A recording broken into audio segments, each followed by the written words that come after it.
Oh my goodness, you guys. This right here, right now, is the joy of being a live stream, coming to you live from Brooklyn, New York. And if you're joining us anywhere other than twitch.tv/deepmindfulness, well, come on over. We're here. Curious what platform you're on. We have some folks joining us from Facebook and some folks joining us from YouTube and all over the place. So folks, where are you now? What brings you here? And where is the window where I can see what people are saying? What? You want me to log in? Sorry about that. Beep boop boop beep boop. So folks, what's going on?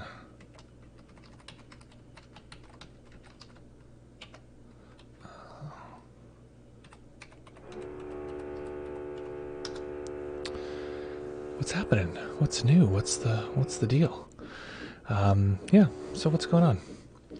Folks, we're very happy that you're here. My happy are here, written like a 13-year-old little girl texting to her friends. But I am happy you're here. Folks, got an exciting one today.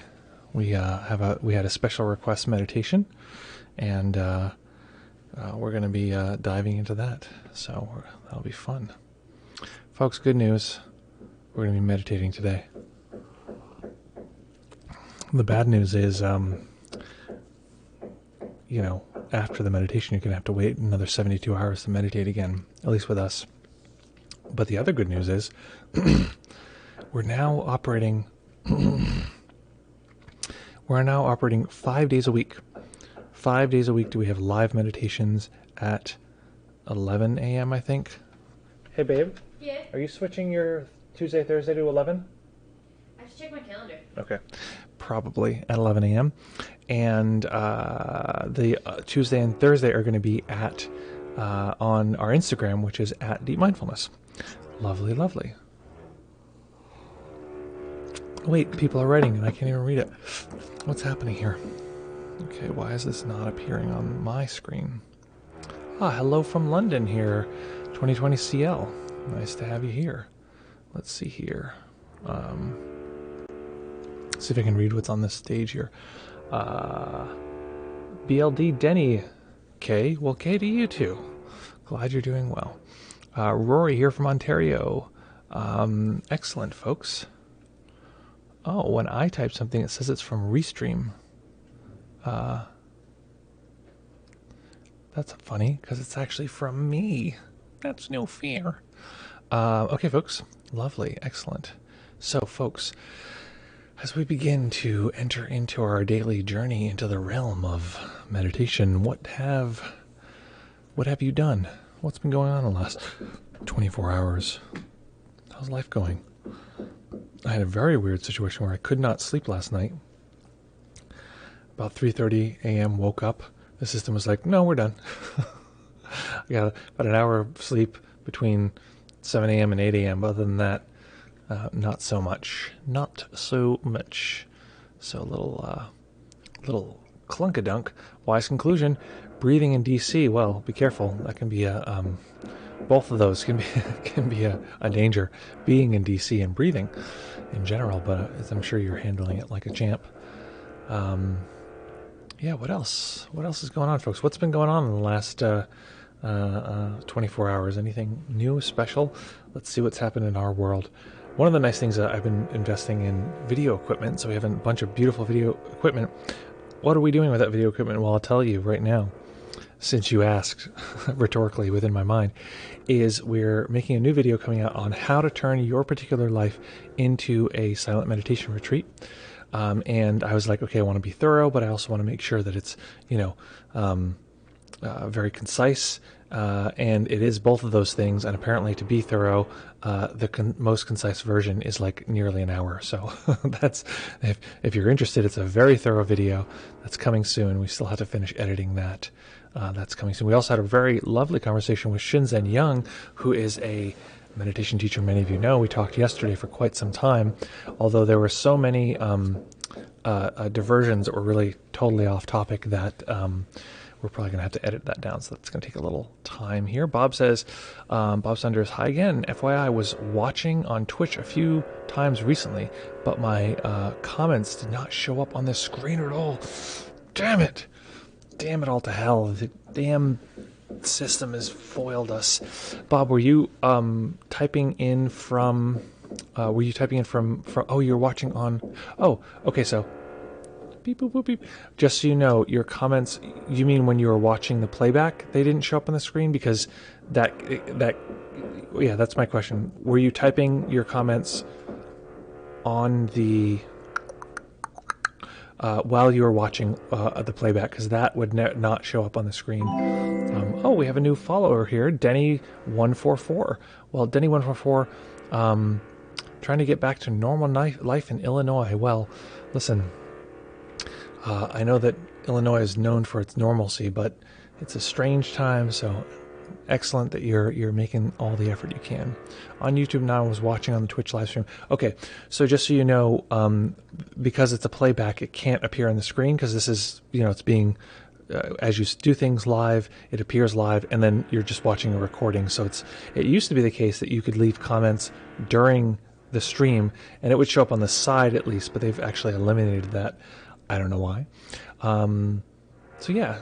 So Denny, thank you so much for the follow. If people don't know, here on Twitch, you can hit that follow button, and not only do you get a nice little animation that pops up to give you a little boost to whatever, a little endorphin boost, like, hey, that's me on the screen. But also you get to find out when we're going live, which is always lovely. We passed, I think, 50 followers not long. I forget what it was. I can't remember how many we're up to. If someone's watching this on Twitch, how many followers do we have now?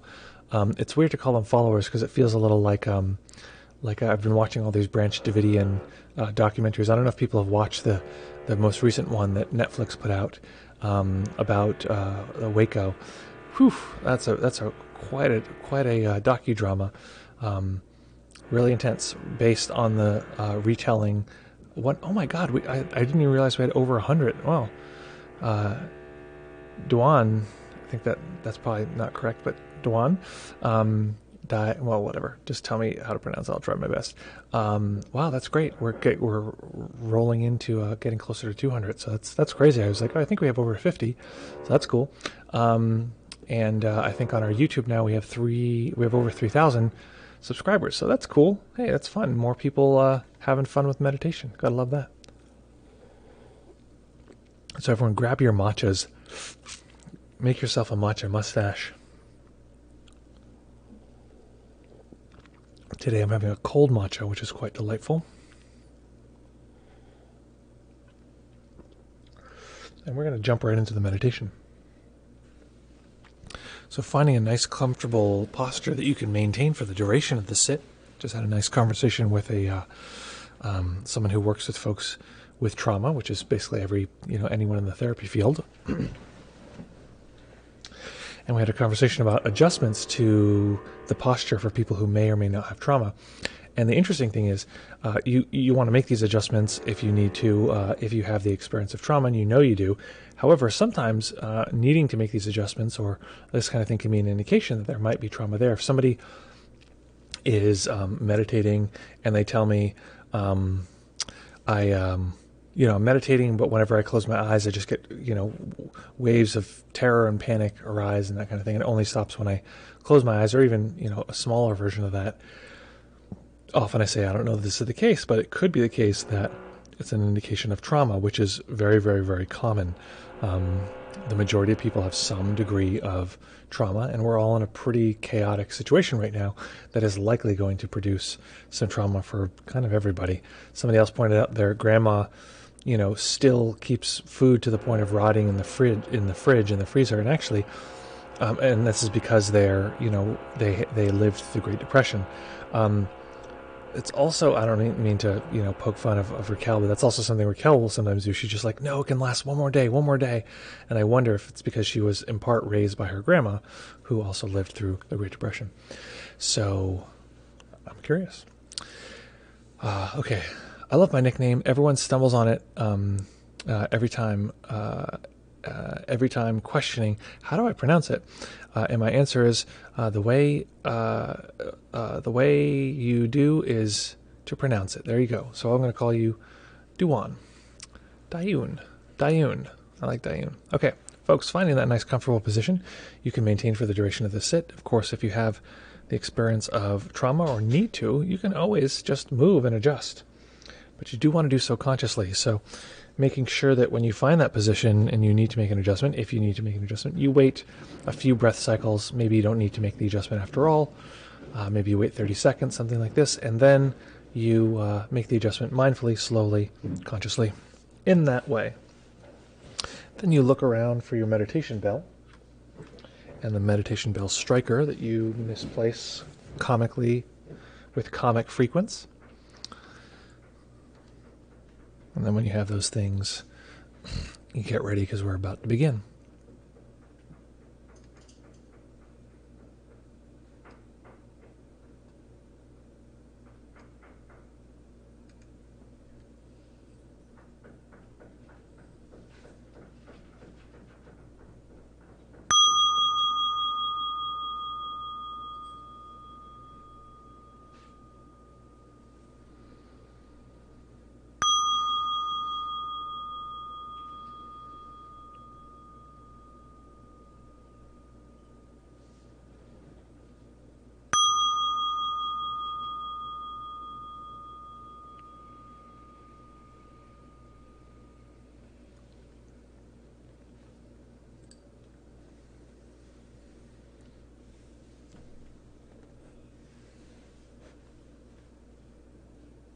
Beginning by taking a few comfortable deep breaths, just feeling the body rise and fall.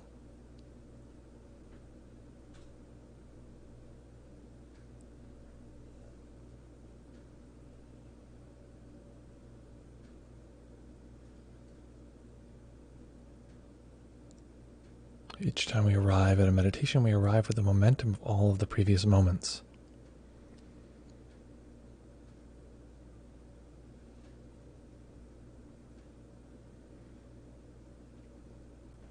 We don't need to know what caused all of these experiences, but we can know quite clearly what the result, what the effect of all of these different causes is, and that's our current sensory experience.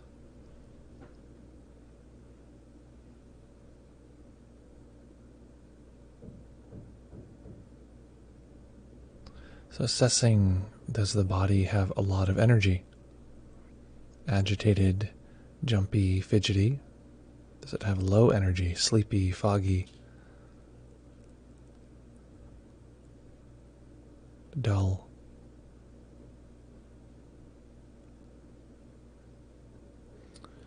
And the mind, is the mind settled, easily able to just hang out with current moment experience? Or is it more active, bouncing around, zipping quickly from sensation to sensation, easily distracted? Or perhaps the mind is dull, foggy, sleepy, having a hard time having contact with the crisp edges of the present moment.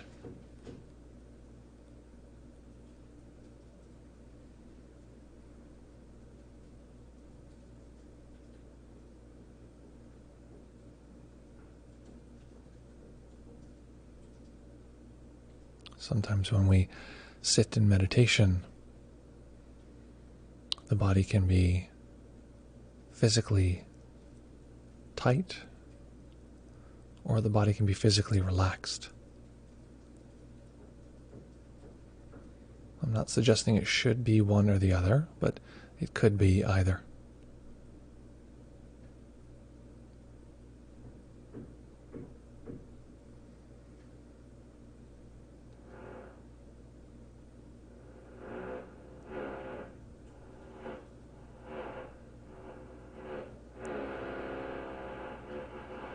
Sometimes there are experiences that seem like distractions. Sometimes there aren't.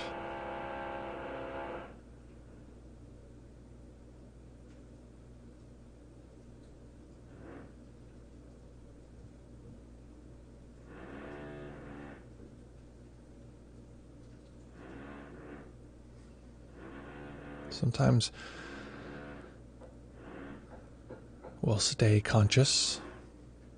Sometimes we will not.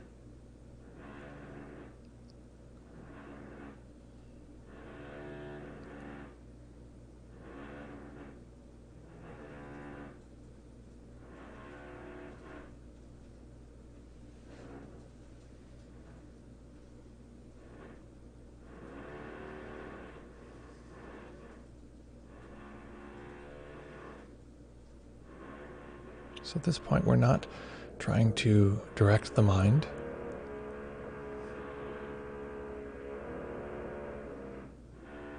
We're not trying to stay focused.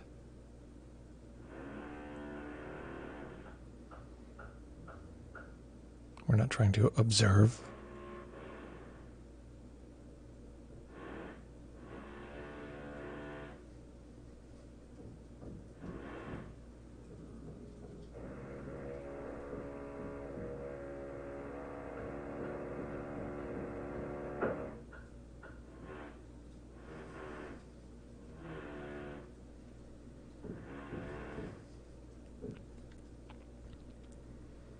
We're not even trying to do nothing, to not do.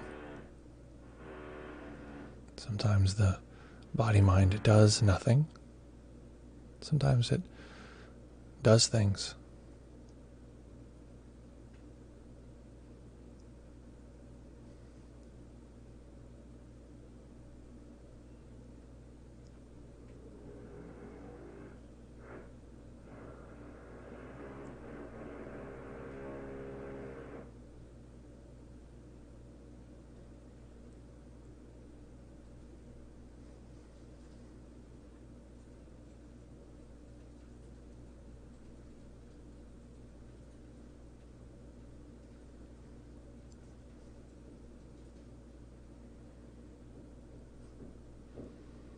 Sometimes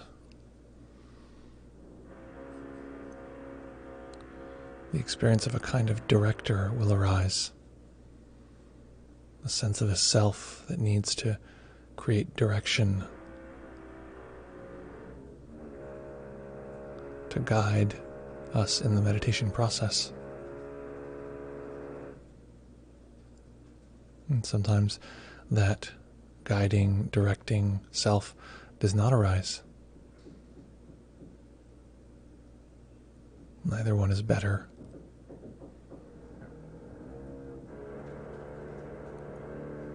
Neither one is preferred.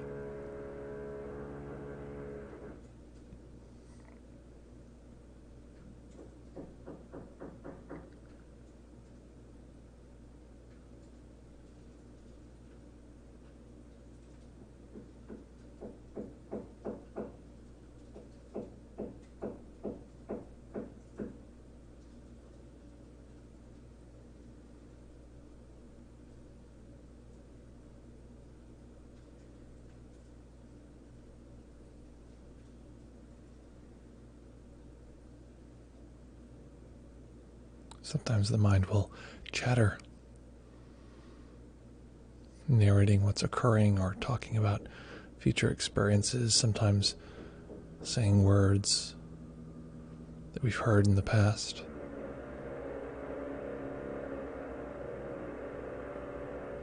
And sometimes the mind is quiet.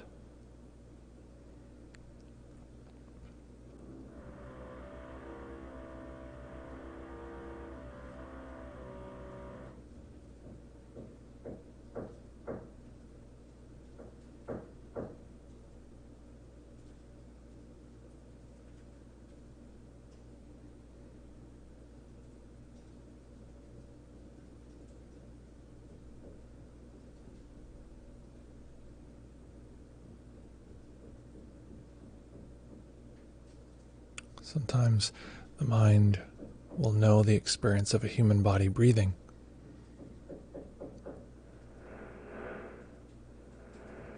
And sometimes this particular detail will drift away.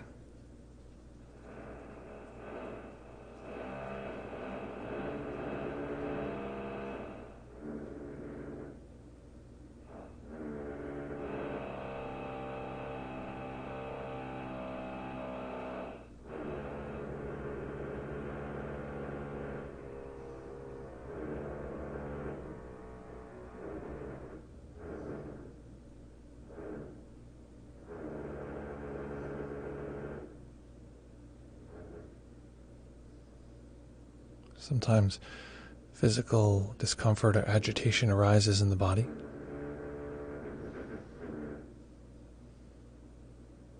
Sometimes the body moves or adjusts.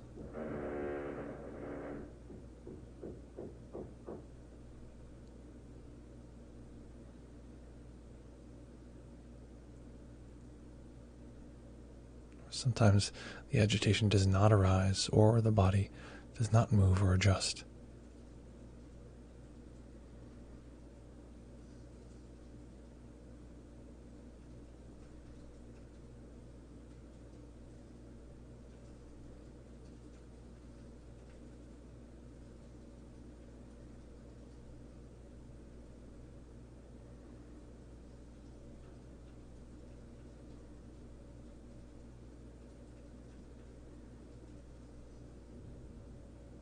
Sometimes sound comes into consciousness.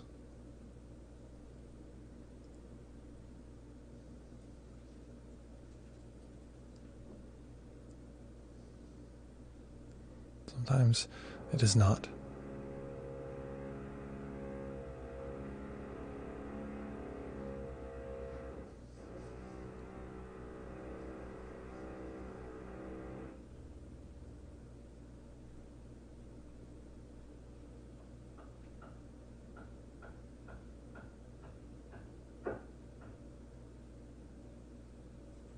Sometimes the experience of the darkness of closed eyes or the experience of seeing with the eyes open occurs.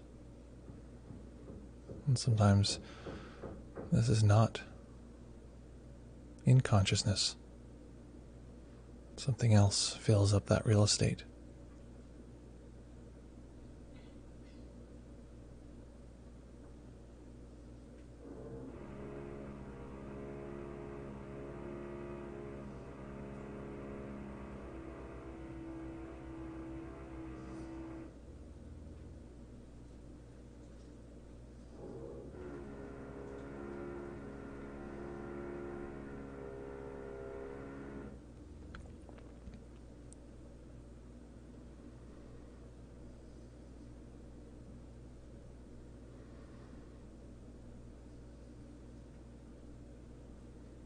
Sometimes we experience a sense of space, of location, the arrangement of the parts of experiencing.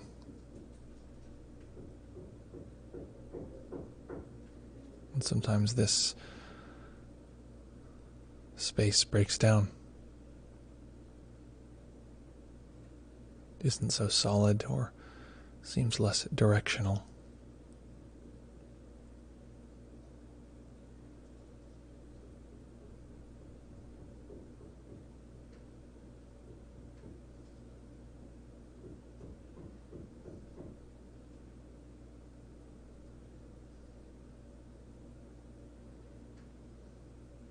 Sometimes mental images arise, flashes of the details of our environment or sounds we're hearing, locations, memory, planning, fantasy, and sometimes these things do not arise.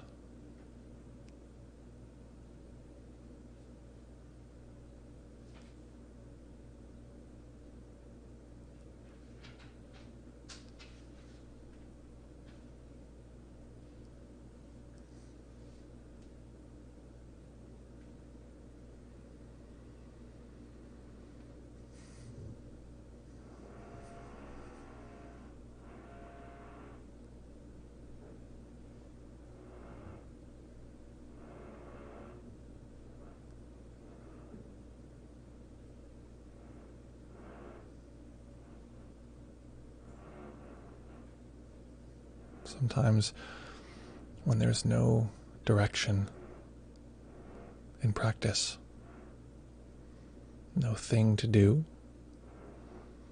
this is experienced as relaxing or freeing. Obligation and a sense of a need to do goes away. And sometimes the experience is that it's agitating.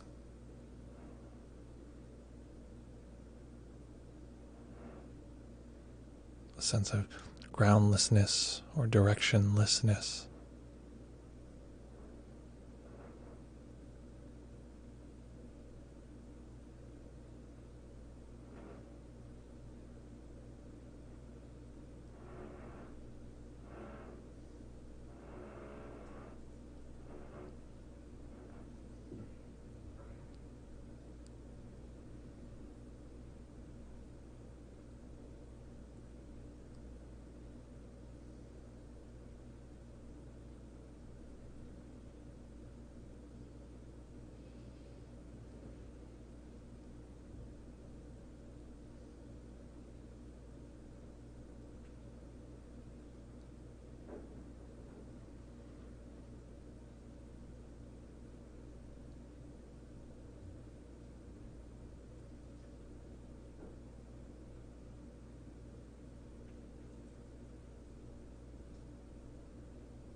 Sometimes a meditation is guided.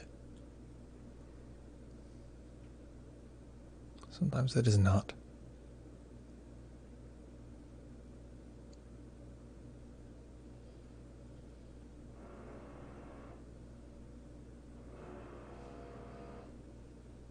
Sometimes there are directions.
Sometimes distraction arises.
Sometimes the mind will assess the practice is going wonderfully or the practice is going terribly.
Sometimes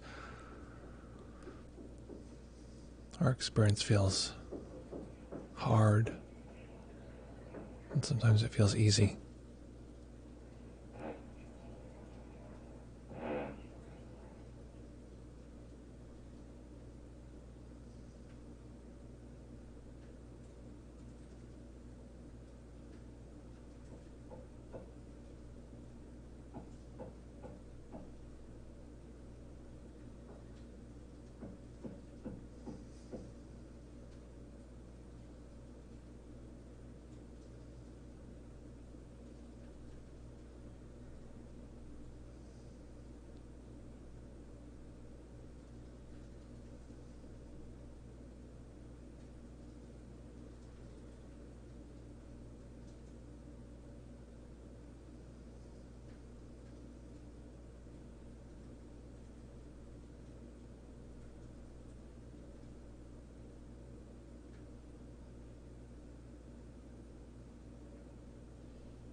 Sometimes a part of us tries to direct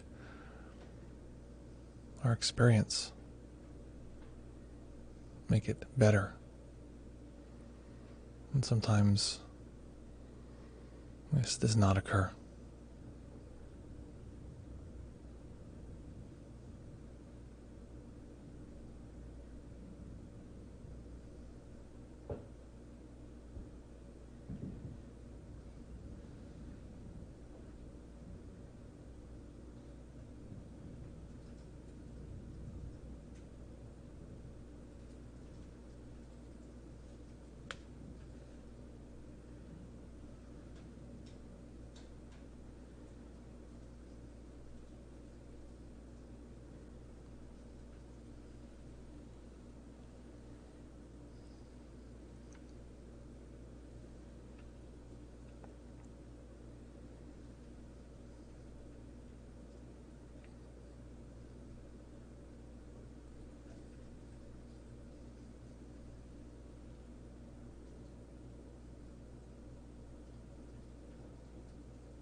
Okay.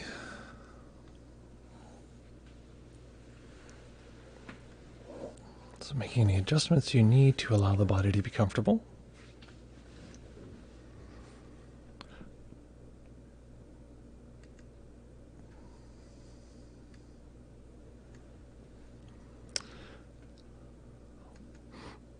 What on earth was that like?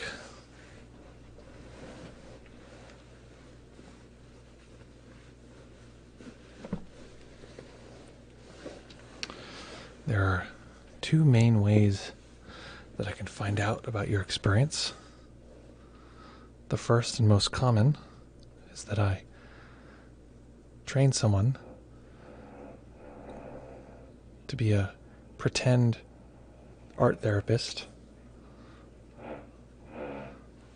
spending years honing their pretend skills, eventually putting out advertisements around where you live, eventually getting you to participate in their art therapy, and after the sessions, assessing alongside this person with no qualifications whatsoever what do these drawings really mean about your internal landscape. The second way is to ask you directly. So today we're going with the second way. What that means is we're going to make ourselves here a little Zoom link in the chatio.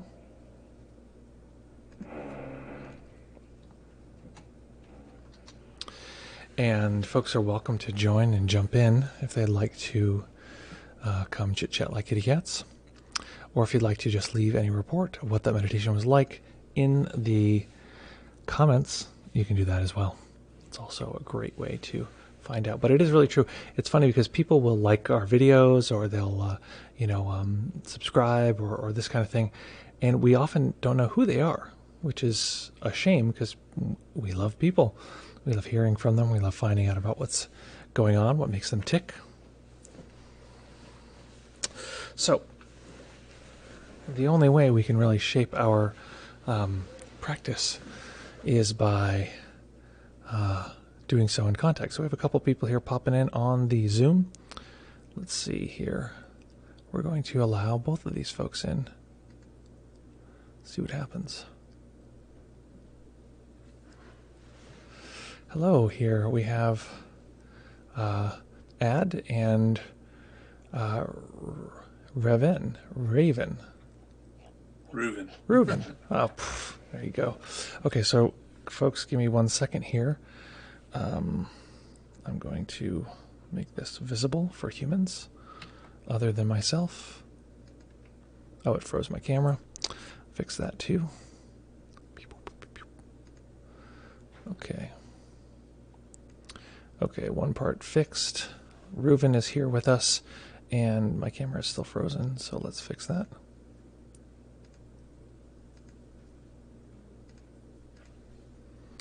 Ah, there we are. Excellent. Reuven and Ad, welcome here. But what was that meditation like? Might I ask? Are you frozen now? So Reuven, what was it? What was that practice like? Or any questions that arose? Oh, I thought this was a replay. I didn't. I'm sorry, I didn't attend the meditation. Not a problem. meditation. You're not in meditation detention. So you don't have to stay if you don't want. Or if you have any questions about your practice or anything related, happy to help if we can. This is just basically where we do Q&A and that kind of thing. Oh, all right. Yeah. Hopefully, I'll catch the next one. I was on a work call. Oh, no sweat. Right. No well, I'll sweat. see you. Yeah, we'll see you soon. Well, right. Thanks for joining. Awesome. Okay, so Ad, for yourself, what came up in that practice? What arose? I just felt some body discomfort. Mm-hmm. And I kept getting pulled away with like these weird sensations. And I would have to like refocus myself. I didn't find it too bad. Okay. And body discomfort, is it just from sitting for a while, or was it sort of something more regular, something more like potentially chronic pain or something like that? It was more like um, I don't know how to describe it. It was Hmm. like a mix of things. It was like a little bit of chronic pain, but it was also kind of um like feeling my body was like shifting to one side or something. I don't know how to explain it. A It sense. was just it felt funny, a funny sensation. Got it. And so it sounds like you felt some sensations that were a little bit amorphous, not quite exactly clear, and then, but they weren't terribly hard to sort of manage and work with along with the practice. Correct. Yeah, awesome. And so it's worth noting that today's practice was what's called a kind of do nothing practice. So there's very little direction or instruction on what to do in any situation like that.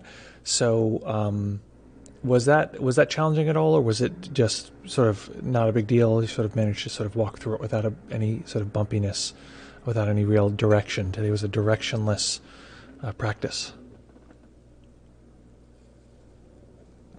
I also I don't want felt to put. like it was Go ahead. no, I felt like it was good. Yeah, I'm thankful for that. Thank you. Yeah, absolutely. And also, I don't mean to put you on the spot because I know that um,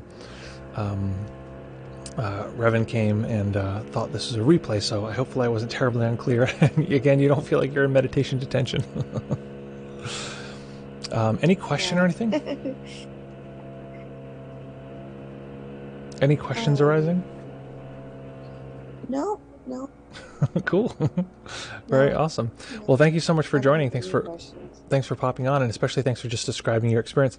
You know, I think at the beginning of practice, typically, it can seem so silly to describe our experience. It's like, well, I was a little sleepy, and then I got distracted, and then I wasn't distracted, and it seems like so like this is why would I even talk about this? But it's the thing I liken it to is that if we go back to like the 40s or 50s and we have a friend and we talk to or we talk to X person and they say, you know, I was mad at this person at work and they remind me of my mother. I'd be like, what? Like, why would those two things be related like this?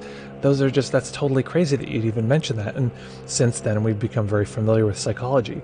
And so we're familiarizing ourselves with, we could call phenomenology, but basically the raw sense experience, the non-narrative experience of, okay, the system was distracted, there was body sensation that was difficult, and then I refocused and this happened or this changed or these kind of things. And so it's really valuable to recognize that even describing what seems to be like the dumbest thing is actually really helpful to help the system have contact and become more aware of non-narrative sense experience. So thank you for that clear description. Much appreciated. Okay, let's take a peek Thank here. you. Yeah, thank Thank you. you for your explanation. It was very nice to find a mindfulness channel on Twitch. Oh, that's so great. I'm so glad that you found it. Yeah, we're happy that it's helpful. We're here 3 days a week. Glad that you were able to join. I'm going to take a peek here. This looks like there's a couple other folks here. Oh my goodness, we have a few here. Okay, so we're going to admit a couple, and just so folks know, it's always helpful to just you do the sound through Zoom so we don't get a kind of echoey thing going. So I'm going to try to admit everybody, and we can have a little open conversation here. Rory, Nate, and someone else. Boop, boop, boop. Everyone seems to be here. Okay. Well, welcome, folks. You are free to chit-chat if you'd like. Oh, wait, I can move this thing. Oh, that makes everything much easier. Let's see. Oh, Adrian, now we can see you. Oh, is that Adrian who just popped up? I can't even tell. See, there's two screens. It's totally crazy. Let's see. Who does it say is popped up here? You have a purple hoodie on. I don't. Oh, that's me. I'm Oh, Leah. Leah, nice to meet you. Welcome. Great to see you. So tell me, either what was the meditation like? What's meditation been like in life in general, or this last week, etc.? And any questions, any challenges or things arising that we could be helpful with? Yeah, so I used to meditate a while ago, and this past week I've decided to come back to it. Um, And I came back to it already from a very peaceful place, but it kind of threw me into turmoil where I kind of discovered a lot about myself and then felt really attached to the idea of having to figure it out. And then today, because the meditation was so undirected, I just took the time to just be with myself and let go of all of these questions. And it was such a relief. Awesome. And so this is kind of a strange experience for me where in fact meditating has kind of thrown me into turmoil and then it also took me out of it. And I was just wondering if you could maybe say something about that, or Yeah. because usually I go into meditation to become more peaceful, not to not to upset myself. Totally. Well, I think that we've, especially like now, like in the West and Western countries, in a way we've created a kind of caricature of what meditation is and should be, and it's helpful in a way because it sells meditation. People come to meditation, they realize all the benefits, etc. But we put it in this little shoebox, and we're like, okay, it's this thing, it should be this. Because of that, people come in and their experience is different than that, and they think, well, what's wrong with me? Something must be wrong with me, or something's broken. Maybe the system, meditation's broken or something. But meditation is, I mean, it's so broad that it almost seems like silly. It's every piece of, anytime we're conscious, we could call that a sort of connection with the process of meditation. So when we talk to another human being, we have a conscious conversation, or we're like in a pool and by a beach or something like that, and we're like, I don't know why we're in a pool by a beach, it seems a little wasteful, but whatever. Someplace nice, and we're just like sort of taking it in. We're like, oh, look at this experience, this is happening. It's also part of the fiber of meditation. So it can be nice, it can be pleasant, it can also be very intense and challenging. And so it's helpful to know that whatever is occurring is natural, even if it seems challenging or difficult. And part of meditation is to allow what happens to be occurring. So just know that it's totally normal and totally common, actually, that meditation sometimes it feels disturbing, and meditation sometimes feels very calming. Ideally, we learn over time to get this, to develop the skill that if it's calming or unnerving or whatever it is, we can still be with that, and that's okay. And there's a kind of uber peace, a kind of overall greater peace that can come from accepting, hey, even when it's uncomfortable, that's fine. It's not a big deal. Like today, there was no direction, and the system was sort of like, hey, this is cool. I can live with this. Does that rhyme with your experience at all? Yeah. Yeah, sort of. And I guess my question is, how do I work through things that come up for me without getting attached to the idea and getting kind of like stuck on the idea that I have to fix it? Because that seems like a very difficult thing to balance. 100%. Yeah, so basically, it's so funny because this is one of the things, this is one of my curses of the way that I teach. There's a simple answer and there's a really layered answer. And the simple answer is, meditate a lot, and that's one way to do it. All of the ways that we can grow are all the obvious things we could list. We can do therapy, we can do sort of journaling, all these things work. And then the more detailed answer is to say, okay, let's deconstruct it. One type of meditation is to deconstruct that experience. And so what I think we'll do is, just for simplicity, I'm just going to stay with that for now as a way of meditating, in order to deconstruct that sense of needing to fix things. And I totally identify with that. We're meditating and all of a sudden it's like, I need to do this thing that's better, or I'm in life and there's sort of, the system won't let go of things that it needs to fix. Does that sound familiar with what you're describing? Yeah, that sounds really familiar. Yeah. The first thing is to just notice that is occurring when it's occurring.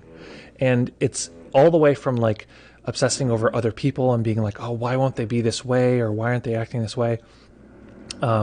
Or, being like really nervous about life and sort of anxiety, all the way to this really subtle experience. And this is where we get to watch this in a very subtle form in meditation, where we're sitting there and today there was no real direction. And for some people, it's likely that experience was anxiety producing, because it's like, what am I supposed to do? What's going on? And that part of us that wants to fix and resolve and make things be better is on overdrive, because it's like, where do I land? I want some place that I can explore this from. So just noticing that that's occurring is actually very powerful, because there is this force of unconsciousness, and unconsciousness is where all of our woes often come from. We're unconscious, so we drink so much we black out, or we eat food that we don't want to eat, whatever our vice is. And just bringing consciousness to whatever's happening, that experience often breaks apart the consciousness. It's sort of obvious, like darkness can't exist with sunlight, so unconsciousness can't exist if we're just conscious of that. So just knowing that's occurring. In meditation, a way to know that's occurring is just by labeling it. We could just say, wanting mind. As we're sitting there practicing whatever the meditation is, maybe we're just listening to sound, listening, and then this planning voice or the self that wants to solve comes up, and we could just say, oh, planning mind, or we could say, solve it, Sally. Sometimes I'll give these different parts of me different names just to be a little silly, because it's fun and it helps me remember. And we can also label what it's built out of. So some part of that is often built out of mental imagery. So there's some sense of a list of things we need to do that sort of pops up in the mind. There's some mental audio often. The mind is sitting there, mind just grumbling. It's like, it's like telephone bill, like sort of grumbling at us, telling us, what we're supposed to be doing. And so we might say, there's some audio in the mind. So we might just say the word hear, because we're hearing the sound, see if we're seeing any mental imagery, this kind of thing. And it takes away the strength of the narrative, because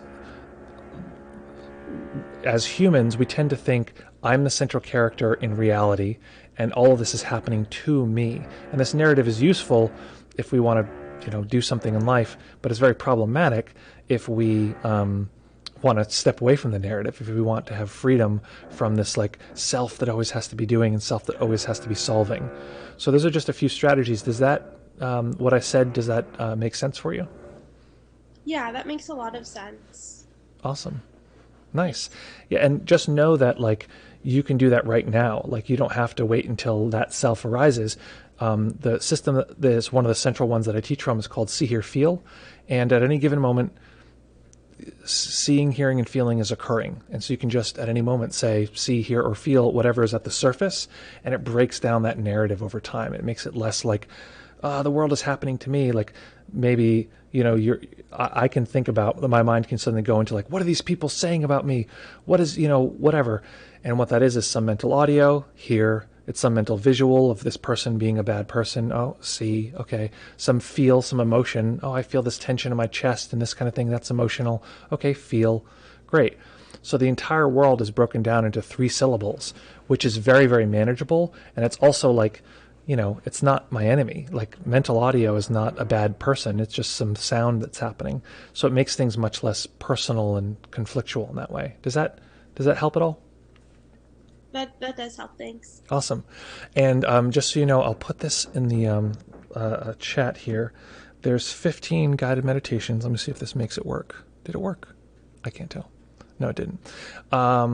15 guided meditations. Oh, yeah, it popped up in the chat already. That are just foundational meditations that go through each one of these sense areas that I'm talking about, seeing, hearing, and feeling, and gets into a lot of detail. So those are available. If it's of interest, you can check those out and give you a little instruction offline when we're not here meditating. All right, thank you. Awesome. Thank you. Thanks so much for joining here. Let's see here. We have Leah Troy. Hello, Leah Troy. Oh, that's me. That's you. Awesome. Well, welcome back. Awesome. Okay, so we also here have Nate. Nate, welcome. Hi, how's it going? Good. How are you? You're invisible, but that's okay if you prefer not to be. You prefer to be heard, not seen. My company made me get rid of. My company made me get rid of the Zoom app. Apparently, it's. I don't know. I don't care, but so I'm getting used to using the Zoom browser instead because the app is apparently against company security or something. So that's why I guess I didn't have my video on. Just an observation. Can I tell you a total side story? This is unrelated.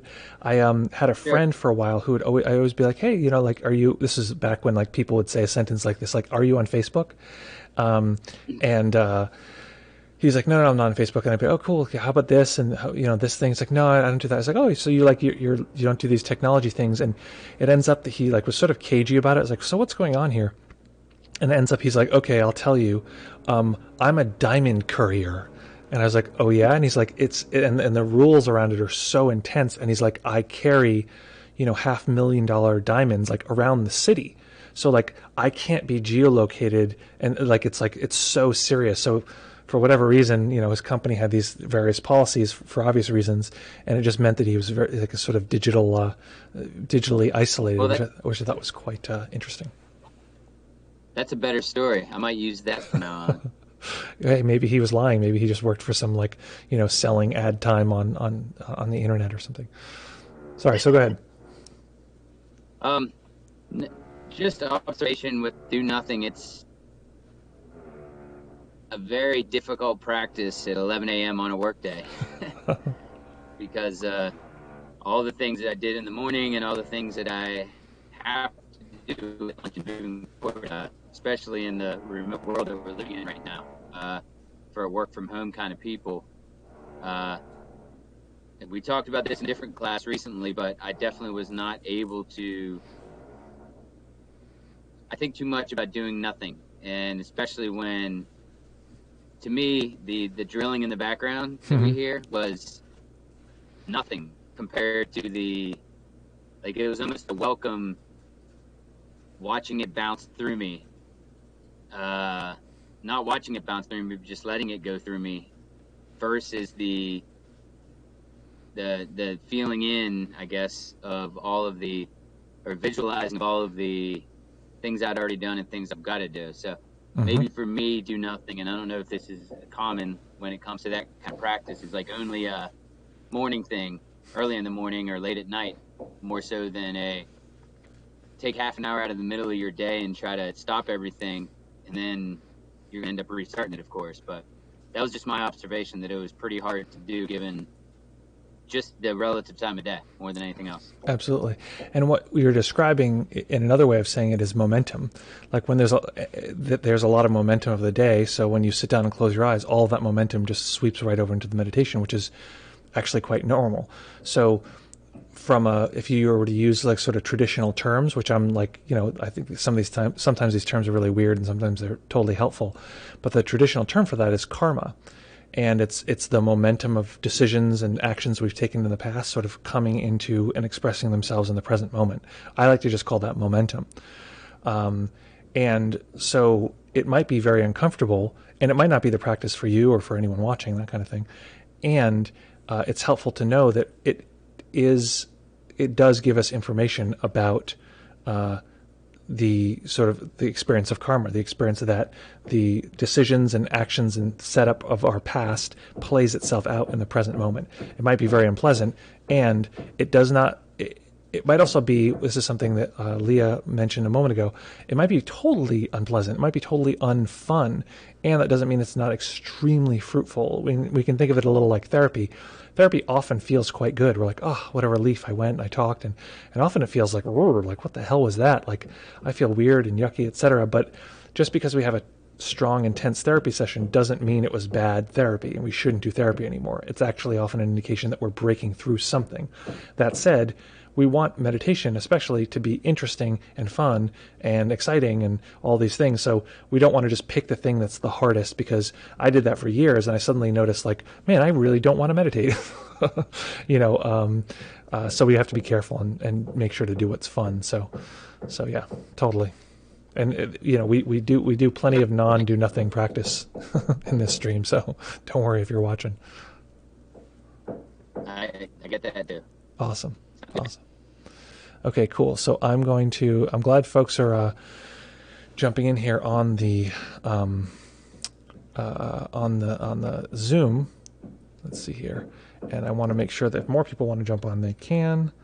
I'm going to put the link here just so you know this Zoom link is to come on the stream and chat about your experience, ask questions, that kind of thing. There's plenty happening in the chat here, so let me just go over some of this from the back here. Beep, boop, boop, beep, boop. Okay, so Farzad says, Hi Janusz, I've been looking into Dzogchen for a while now. As far as I understand, technically speaking, Dzogchen meditation is only do nothing. Yeah, I think that's relatively fair. There's a lot of discussion in Dzogchen about non-duality, and the sort of the place where do nothing fits most neatly is in shikantaza, which is a kind of Zen. So I actually have never thought about like what's the exact overlay of Dzogchen and shikantaza, Soto Zen kind of thing. Anyway, very curious.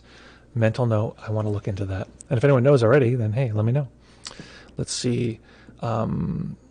Farzad here says, beep, boop, boop, beep, boop. Oh, no, that was your comment already. Oh, yeah, you said the next thing is, Farzad, however, it is emphasized that for meditation, one must attain the view of Dzogchen. Otherwise, there is no basis for meditation. I was wondering if you could elaborate on that. I would have to look into it because actually I've heard something like that before, but I never sort of drilled down and was like, what are you talking about there? Yeah, I would be curious. But I do know that in Dzogchen, there's much less of an emphasis on formal seated practice. It's actually more of a kind of, ongoing being in the world. So there's something there. So I'd be curious. I'm going to do a little research on that. Monica, hello Monica, good to see you. I also had body sensation. It felt like my body was being pulled down and up at the same time. Interesting. It felt really good though. Okay, well there you go. I'm glad you're here because it was your request, this particular meditation. So if anyone's upset at how this meditation went, it's Monica's fault. No, I'm just kidding. That's not true at all. It's my fault. But interesting. Yeah, that can often be the case. Especially there can often be a sense of distortion in the body, like the head gets really big or the hands feel like they're, they weigh 1,000 pounds or so, these different things. So nice. Glad to hear that. 2020 CL says, I felt a lot of distraction, maybe because there was no relaxation first. That could be the case. It's also that generally in a do-nothing practice, there's just generally more distraction. The mind doesn't have a place to go. And we're not even trying to stop that. We're not trying to say stop being distracted. The mind just, sometimes it is distracted and sometimes it is not. And that's just the shape of things. We don't really get to choose. The one thing that's worth noting that traditionally when a do-nothing practice occurs, the posture is very strict. And this is one of the questions I had for a long time was every meditation has a kind of balance between, doing and non-doing, right? So you often hear in meditation, oh, let go, but also follow this instruction and follow your breath or notice this thing and make mental labels. And so there's a lot of doing. And then there's this whole side of non-doing. And I always wondered, I noticed that if I laid down and meditated, I could have, I could relax more and sort of let go more than I could when I was sitting up and meditating. But the danger was if I was sleepy, I would just be out. So there had to be this sort of balance between doing and non-doing, having energy and having less energy, sort of a balance of energy. Energy is like physical energy in the body. So I always wondered, how is it that in this practice there's no direction, there's no instruction? How is it that someone could proceed in meditation? And historically, it's sort of very brilliant because what they do is they outsource the discipline and they outsource direction of practice. Because what happens is, for one thing, it's very important that your posture is quite perfect, and so in a way, it's like the outer shell just is very stable. And then there's no direction. But not only is the outer shell stable, you don't have to direct your own meditation in part because there's someone walking around the room with a stick. And if you so much as move or if you slouch and fall asleep, etc., they're going to hit you with that stick. Now, it's not as violent as it might sound. They hit you in this very particular spot on the shoulder. It's less painful than energizing. It's very ceremonial and it's coming. It's this kind of thing. But because they outsource that, and it's sort of, if you think about like Skinnerian conditioning, like training a puppy or something, because of the threat or the sort of the potential difficult thing or like negative reinforcement is outside, you don't even handle it, there's a way in which you can just let go of that and it handles itself not within you. So you don't have to direct your own practice. So the balance between doing and non-doing is that you don't do anything, but the system that you're within, the monastic system, does it for you, which is pretty brilliant, versus you having to direct your own practice. So just something worth noting, something interesting. 613 style says, when you're early in your practice, after your 15 foundational meditations, do most people pick one that most works for them and stay with it, move on, or move around day to day? Excellent question. So here's what I would say, and let me actually double check. Okay, I was double checking in case people were waiting on Zoom. Excellent question. So the way that I personally teach, I teach a lot of different skills, and I start with those 15 meditations, and then I kind of go out from there. I have a library of about 100 meditations, and most of those, if I'm not incorrect, should be on our second YouTube channel. I'm going to put the whole thing in here. Let's see if this command works. Did it work? Oh my God, it did. Okay. Oh yeah, and it posted like 6 times in a row. So the one that's Deep Mindfulness 2 should have all the playbacks. Jesus Christ, should have all the playbacks for the beep, boop, boop, boop. Should have the playbacks for a lot of the old meditations, so you can explore some of those. And if that's of interest. But I teach a lot of different skills, and generally those foundational skills are essential for being able to use meditation in every aspect of our lives. Without getting into, okay, do this and then this and then this and take a course or work with a teacher one-on-one, this kind of thing, I would say exactly. The answer is pick one that seems interesting, and it's not just do the meditation, it's to let the system get good at that experience. So similar to riding a bike, at first it's like very clunky and mechanical and like, how am I doing this kind of thing, and then you do it and you do it and you do it, and you don't have to remember every time. You don't have to try to get your system to remember what riding a bike is like. In fact, that's the analogy, is you don't have to remember, the system just does it. In the same way with meditation, in fact exactly in the same way, through observing something and observing it and observing it and observing it, the system doesn't need to try to observe it anymore, it just does. So for me right now, for instance, and this is a particularly weird thing, we've talked about this a few weeks ago, when I take a breath, I can feel the breath sensations in my feet. That's usually how I can tell if there's a little bit of attunement going on. Now, that's not something you should do or have to do, but having tried to detect breath sensation everywhere in the body over and over and over and over again, the system can just do it like that. And that's really how we progress in meditation, is we get very good at one of the meditations, and then we expand that skill in that way. So I like to introduce a lot of skills, but many meditation systems are where you just pick one and you just drill down on that one particular.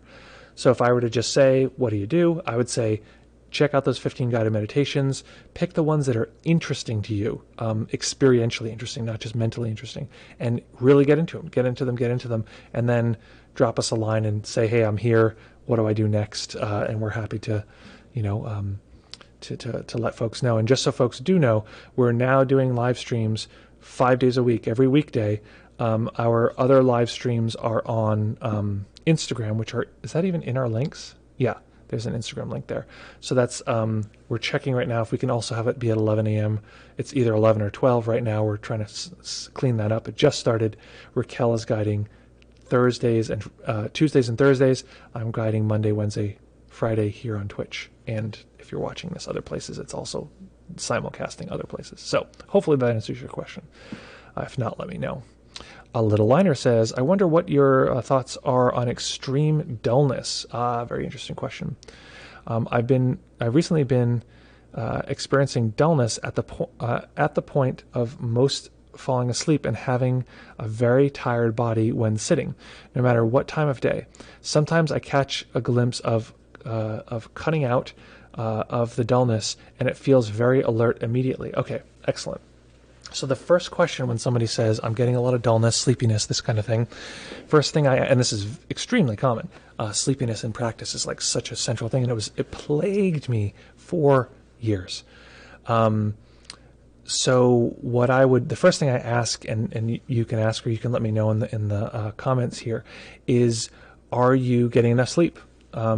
do you have appropriate, sleep hygiene, etc. And often, we'll go through a whole set of things to do with meditation and do with, what do we do there? And the answer is often, oh, right, I'm only sleeping 3 hours a night. And that's like one of the main challenges. So first is to check out, are you getting enough sleep? Another thing is there's a great article by Shinzen Young called From Fuzz to Buzz. And if somebody wouldn't mind putting that in the chat, that way we can get what's it called? We can get that. That's a nice resource that Shinzen wrote about how to move from, dullness to the sort of wakefulness of being awake. And I have some additions to that article that I think might be helpful. Yeah, okay, so you are getting enough sleep. Perfect. Okay, so that's helpful to know. So the next thing is that there's a few things that I find tend to drive sleepiness. One thing is over-efforting. So there can often be this case that we're trying and we're trying and we're trying, and the system will just, because we're trying, the system gets exhausted, the mind gets exhausted, and it just is like, pushes us into sleepiness. So part of it is to learn how to try less and still be conscious. Personally, the way that I broke through that was recognizing that for me, sleepiness and the fogginess, etc., actually, and this is sleepiness, not just dullness of the mind, actually took place just right here on the face. And there's this sort of heavy, sleepy sensation here. And it was pretty local. There's some sensation of relaxation in the body, but the sleepiness itself was like here. And it's a very efficient way for the system to trick us into thinking, oh, I'm sleepy everywhere, because the eyes, we locate space in relationship to the eyes. So if this part feels sleepy, it can feel like sleepiness is everywhere because the mind locates it there. So something that was helpful for me is to recognize that the sleepiness is sleepy, but the knowing of that sleepiness, the awareness of the sleepiness is bright. So it's to find that place where we're not pulled into the gravitational well of the sleepiness, but we can hang out with the knowing of that sleepiness with a little bit of critical distance, ideally. That's really helpful, I found, for me, for breaking through that. The other thing that can cause sleepiness, which is worth mentioning, is that every human being disassociates. Every human being has some degree of disassociation, which is just a way the mind gets foggy, or we get some stress happening, and then we get a little sleepy, and that can go very extreme to the point where people feel fully disassociated from their bodies, and like they're not even there, and they're walking through life, and they're really separated in that way. Oh, thank you. Someone posted the link. Thank you so much for that. So it's worth noting that might be the case, and there's a way to tell whether it's disassociation or not, or this can help us lean in that direction. The brain cannot prioritize disassociation over hand-eye coordination. Hand-eye coordination will cut off disassociation because it's needed for survival. So often what I'll do as a trick to tell is take some object, this big fat dummy marker that I have, and this is how Nick got his title on the plant here. Nick has been such a long time subscriber here on the channel that he's got at least this full month. Nick is our co-host here. This big dumb marker, and just throw it around a few times, and I'll notice if I'm disassociating, it'll be weirdly hard to catch. I'll be like, what the hell? Like I keep dropping this thing, and then I'll also notice that if I do it enough, the whole system will brighten up, whoosh, and the system will just become suddenly awake. Now, disassociation is often, not always, but often an indication that we're stressed, or that we have some kind of trauma that the system is coming in contact with that it's not so happy with, so it just starts to shut down the system. So if we notice that there is this association there, it might be not that we have to stop meditation or should stop what we're doing. It could mean, that maybe we should get some outside support around developmental trauma or trauma in general. Or it could also mean that the way that we're interacting with whatever's happening, we could do it in a different way that wouldn't cause us to be so overwhelmed. Maybe it even means using a different meditation object. Sometimes people don't talk about this, but if people are watching the breath, sometimes a lot of somatically held emotion can be held in the body. In particular, for me, it was held in like the throat and upper chest area, a lot of old fear and sadness. So when I would observe the breath, I don't really like this practice, or I'd be a little overwhelmed, not really realizing why. So that's another possibility around sleepiness and dullness. There's something else there I forgot I was going to say that seems pretty relevant. Oh, also, you can just see what happens if you just change the practice. This can also happen that the meditation itself is just sort of pushing you into a very intense rest experience. So see what happens if you practice standing up or you practice walking.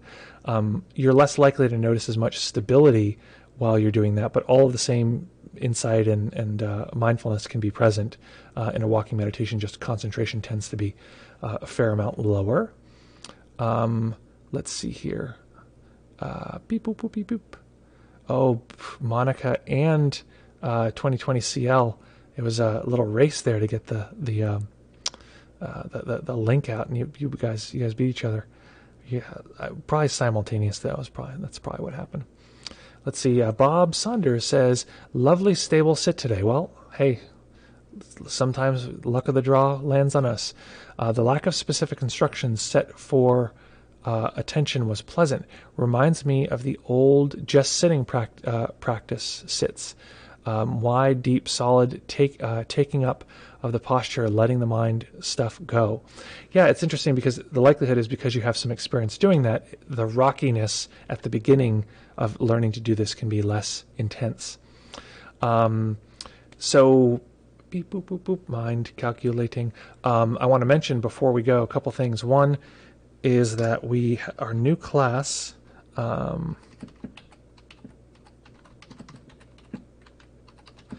has just opened up registration, and you can check that out there. It's going to be about the path of awakening and using Shinzen system to get there, and that's a great place if folks are interested. If you want to do some serious fun practice, MD Eng says hi. See here, feel X times in and out? Question mark.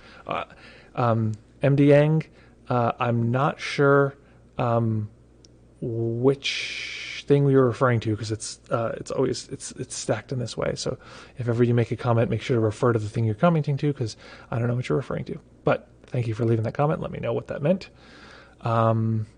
Let's see here. And then Little Liner says, thank you so much. That really resonated. Well, great. I'm very glad that resonated.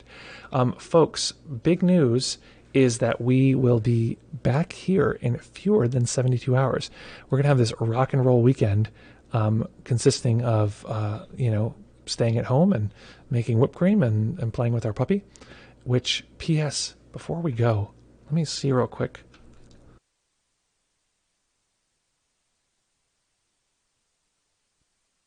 Okay, folks, we have a guest star coming on the screen soon. Some of you may know this particular star. Oh, we're going to wake up this particular guest star. They're sleeping in their little mini prison. No, okay. Guest star coming on soon. Guest star in 5, 4, 3. Last time I brought her on screen, she just freaked out immediately, so hopefully she's chill. Hold under her butt. Oopsies. Oops. Oh, There you go. there she is. Hello, everybody.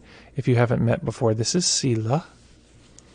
She is a 6-month-old miniature schnauzer. I'm just going to make an adjustment, Sela. Don't freak out, okay? Just making an adjustment. Actually, I'm going to give you super dog treatment.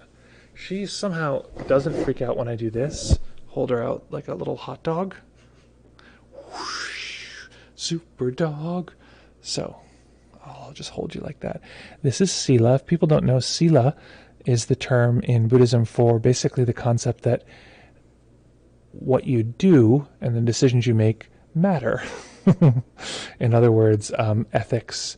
In other words, the sort of central driver of becoming a more fulfilled person. The idea that goodness can exist in the world and we have a say in that. Hello, little lady. Hello. Say hi to everyone. Hi. Hi. Weep, weep, weep. Oh, what a cutie. Mwah. So, folks, we're going to be back here in fewer than 72 hours, and we'll be back here with the puppy. If you have any requests for meditations or things to cover, we're sort of opening up to some new themes. Take her. Some new themes soon, so if you have any interest, please feel free to let us know. And, yeah,